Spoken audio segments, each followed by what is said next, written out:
السلام علیکم دوستانو، په دې هیله چې ټول به راته روغ او جوړ یاست. د کرکټ په اړه مې د نن څو تازه لنډ مهم خبرونه ستاسو دپاره چمتو کړي دي.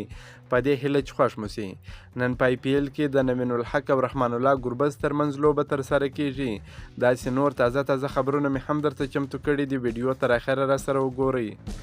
زیمبابوې په دویمه 500 ورځه لوبه کې هم پاکستان ته ستره ماته ورکړه. د زیمبابوې او پاکستان ترمنځ سیریز روان دی. په دې سیریز کې 500 ورځې لوبې مهالویش شوي دي.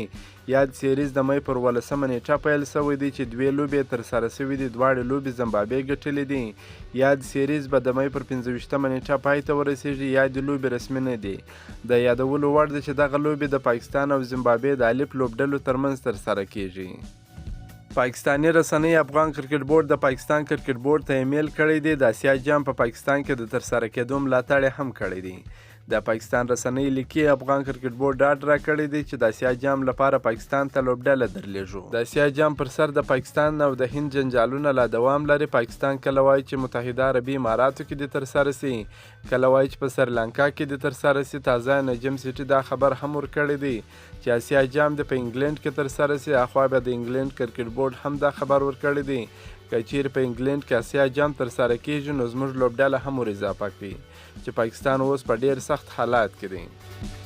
نن په IPL کې یوه ډیره زبردسته خوندوره لوبه ترسره کیږي. دغه لوبه د لکنو سوپر جاینټس او کلکتې نایټ رایډرز لوبډلې ترمنځ ترسره کیږي.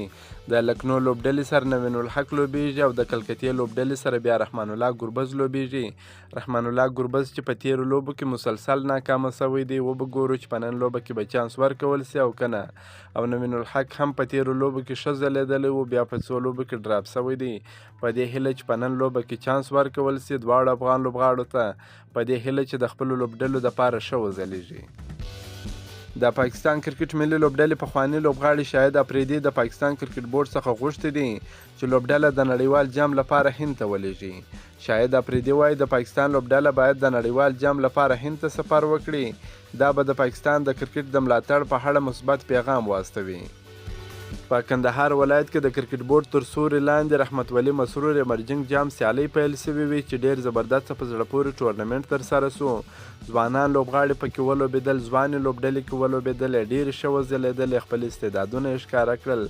نن به یې فاینل لوبه ترسره سي. یا د فاینل لوبه د ځوان اتلانو او هیواد ساتونکو لوبډلو ترمنځ ترسره کیږي. دغه فاینل لوبه به هم ډېره په زړه پورې لوبه ترسره سي.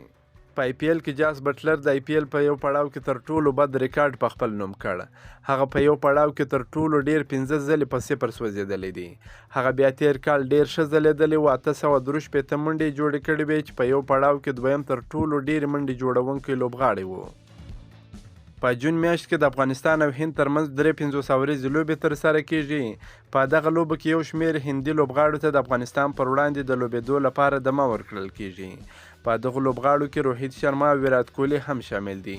ویل کیږي چې هند غواړي د افغانستان په وړاندې لوبو کې خپلو یو شمېر لوبغاړو ته آرام ورکړي. که مو دا ویډیو خوښه شوې در سره لایک کړئ، د خپلو ملګرو سره هم شیر کړئ. د نور تازه معلوماتو لپاره هم زموږ سره اوسئ. تر بلې ویډیو پر د الله په امان.